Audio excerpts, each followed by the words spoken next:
Semua partai hari ini bisa tenang dan senang sekali kalau Budiari jadi masuk ke penjara. Kenapa? Karena itu secara otomatis Projo tidak akan pernah bisa menjadi partai politik atau mengganggu partai-partai politik yang lain.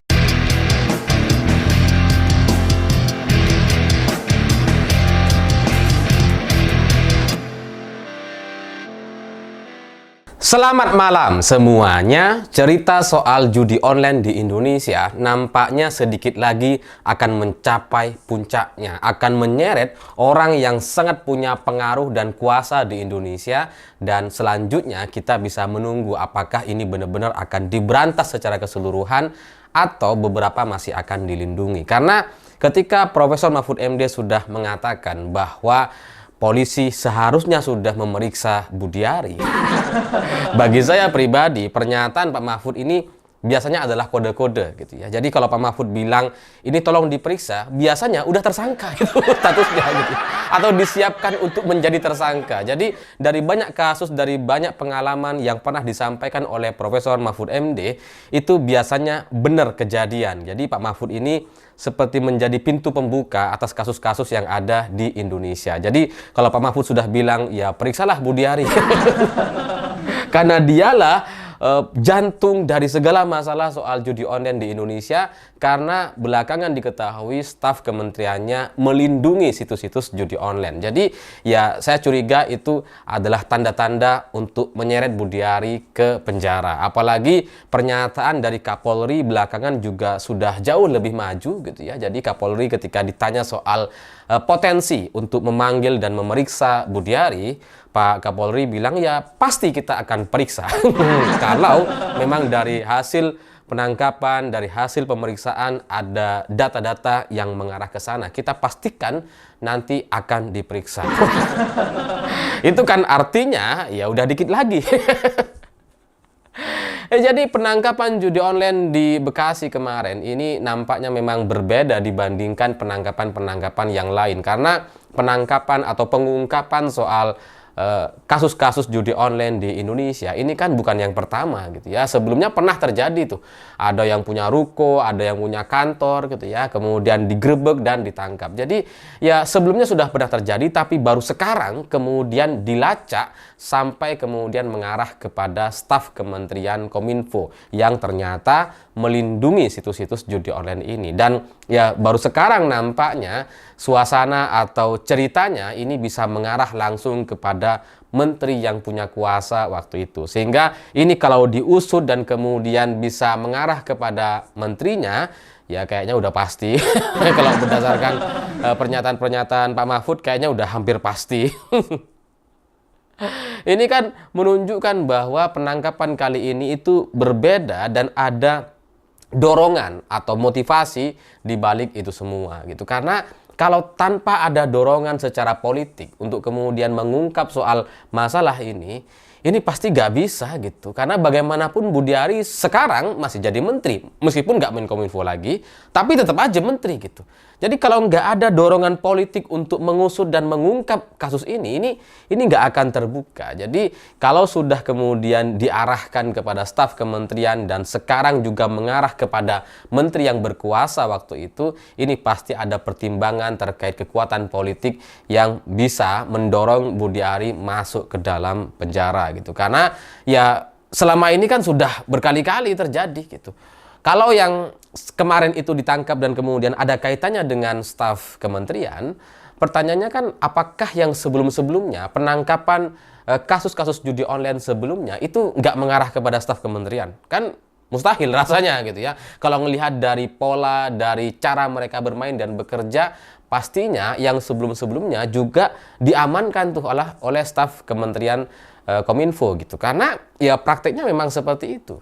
Jadi kenapa mereka tetap bisa beroperasi, tidak diblokir dan akhirnya ketahuan, ya karena memang dilindungi gitu kan sama staf kementeriannya. Sehingga sekarang pertanyaan selanjutnya, apakah ini hanya sampai di staf kementerian atau sampai kepada menterinya? Apakah menteri yang bersangkutan juga akan menjadi tersangka? Karena kalau melihat dari peran atau apa yang dilakukan oleh Budiari, dari kedekatan Budiari dengan para tersangka gitu ya, ini ini nampaknya sulit sekali untuk kita bilang bahwa Budiari ini nggak terlibat. Sulit sekali, mustahil rasanya. Karena bagaimanapun Budiari ini juga ketahuan, ketahuan, ini merekrut tersangka utama ini lewat jalur khusus gitu. Jadi dia sebenarnya nggak lolos gitu ya. Terus kemudian dilolosin.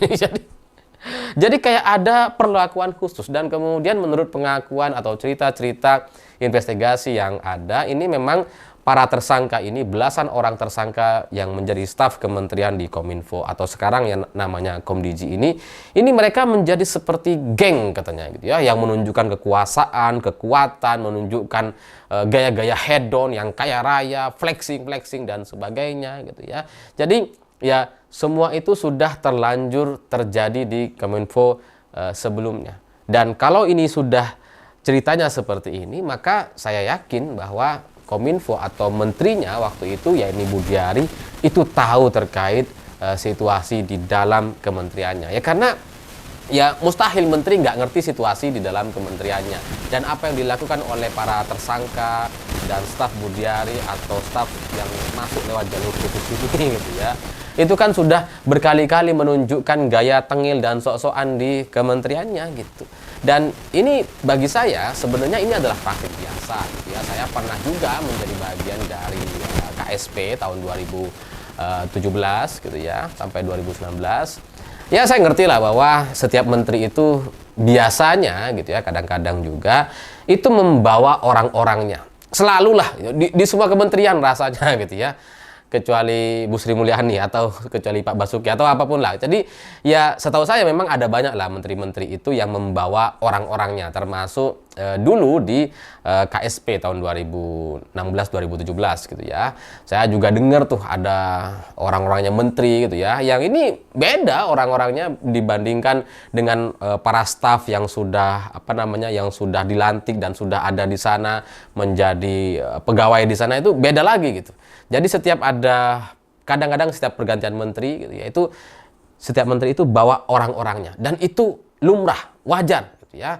Ini juga dirasakan oleh banyak orang. Jadi ketika Budiari punya orang-orangnya gitu ya, yang kemudian sekarang itu menjadi tersangka, ya normalnya mereka ini apapun yang dilakukan oleh orang-orangnya menteri ini, itu pasti menterinya tahu, atau bahkan menterinya atau arahan kepada orang-orang spesial di kementerian ini untuk mereka bisa melakukan kegiatan-kegiatan sesuai dengan arahan atau apa yang disampaikan. Jadi ya meskipun nanti mungkin Budiari juga gak akan mengakui gitu ya, kemarin bilang wah itu berkhianat, saya merasa dikorbankan dan sebagainya, ya itu cuma pengakuan saja gitu ya. Tapi kalau dari data, dari kebiasaan, dari apa yang lumrahnya terjadi di satu kementerian, itu rasanya mustahil menterinya tidak tahu pergerakan belasan orang stafnya yang masuk lewat jalur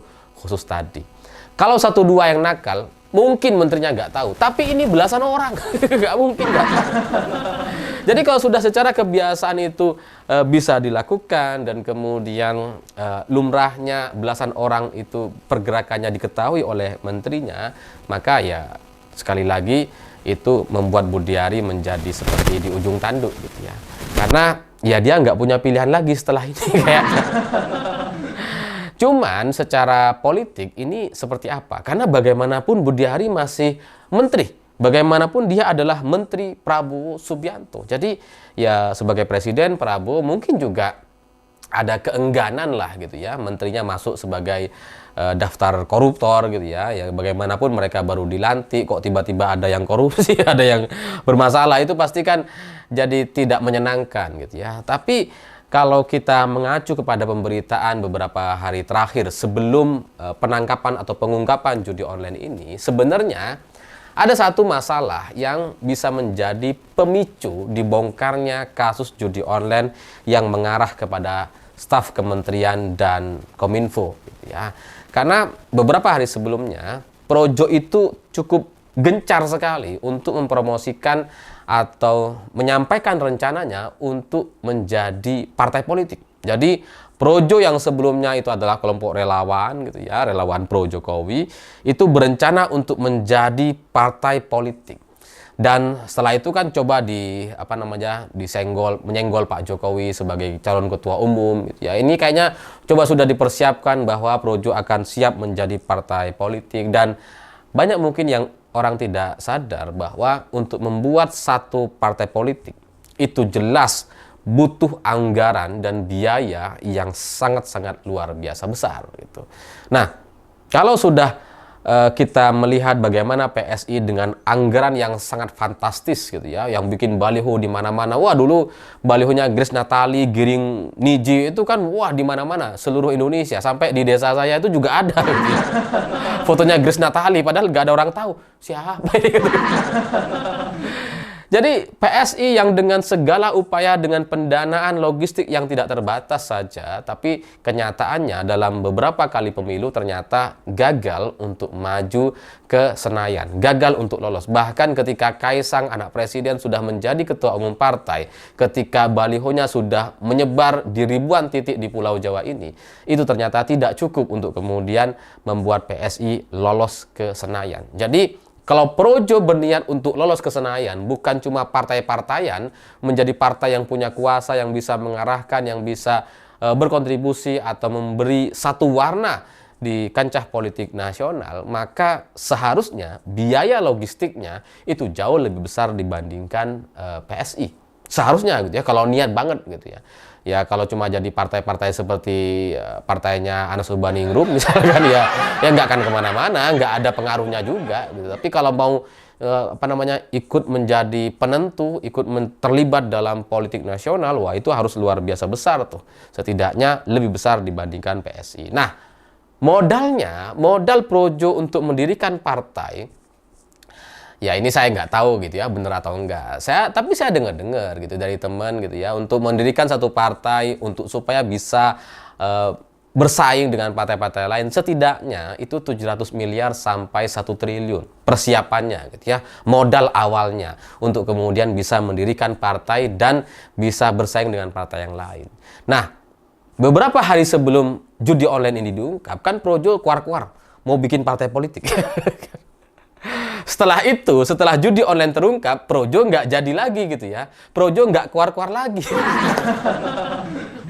Ini kan jadi kayak kebetulan sekali. Saya nggak ngerti apakah ini ada kaitannya, tapi katakanlah ini kebetulan, tetap saja ini adalah sebuah kebetulan yang sangat-sangat luar biasa gitu. Karena kalau kita ngelihat secara politik, kalau Projo berniat benar-benar ingin menjadi partai politik gitu ya, itu jelas akan mengganggu semua partai yang ada di Indonesia, yang ada di Senayan hari ini.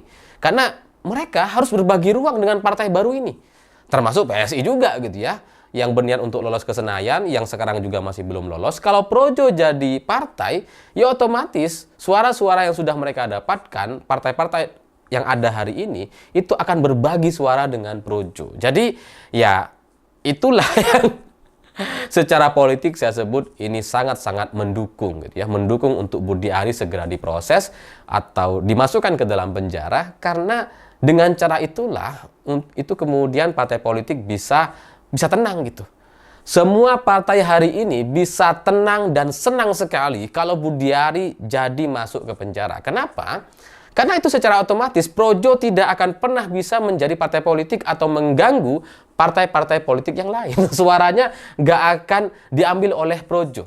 Mereka nggak akan berbagi suara dan nggak perlu lagi berpikir soal pesaing baru gitu. Jadi berfokus kepada partai-partai yang sudah lama hari ini. Jadi ya, dari pernyataan Profesor Mahfud MD, dari pernyataan Kapolri, secara politik Budi Ari sudah bukan lagi tangan kirinya Pak Jokowi, dan Pak Jokowi juga sudah bukan lagi presiden. Terus kemudian secara politik ini juga tidak menguntungkan bagi semua partai kalau Projo ini menjadi partai. Jadi kasus judi online ini bisa didorong bersama-sama oleh semua pihak yang hari ini berlawanan dengan Projo dan Budi Ari. Sehingga ya kalau setelah ini Projo kemudian batal untuk menjadi partai politik, ya mungkin itu adalah bagian dari konsekuensi mereka yang sebelumnya sudah keluar-keluar untuk menjadi partai. Seandainya mereka nggak keluar-keluar, langsung bikin aja gitu ya, ya mungkin mereka akan langsung berdiri itu. langsung berdiri, langsung menjadi partai, dan setelah itu ya bisa langsung bekerja gitu. Tapi karena keluar-keluar duluan, judi online kemudian diberantas dan mengarah kepada Budi Ari sebagai ketua umum Projo, ya nampaknya Partai Projo itu hanya mimpi belaka saja. Saya pikir itu. Terima kasih sudah menonton. Begitulah kura-kura.